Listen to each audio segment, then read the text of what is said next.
Армысыздар, құрметті қазақ елі, сіздерді өз арнамда көргеніме қуаныштымын.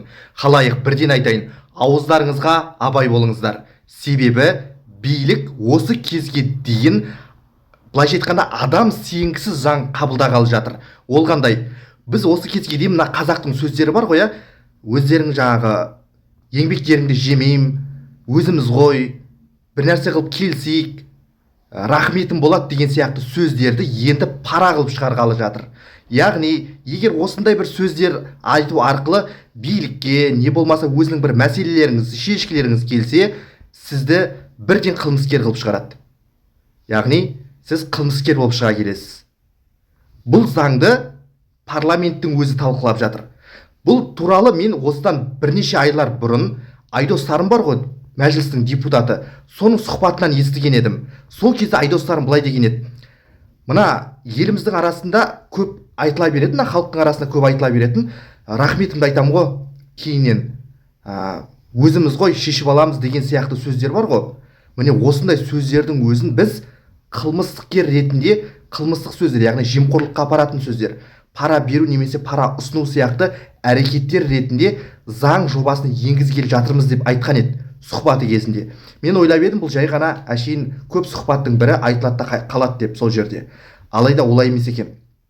Депутаттар бұны талқылауға кірісті. Бұл туралы сыбайлас жемқорлыққа қарсы іс-қимыл агенттігі төрағасының бірінші орынбасары Ұлан Сарқұловтың өзі бұл заңды ұсынып талқылап жатыр парламентте. Ойлап қараңыздаршы, антикордың өзі талқылап жатыр депутаттармен.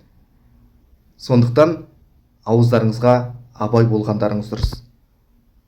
Билік, былайша айтқанда, былай адамның ақыл ойына кіріп шықпайтын нәрсе ғой, былайша айтқанда, осы кезге дейін. Мына халықтың алдында ауызекі сөздер, көп қолданылатын сөздер ғой, мысалы айтып отырған нәрселердің барлығы.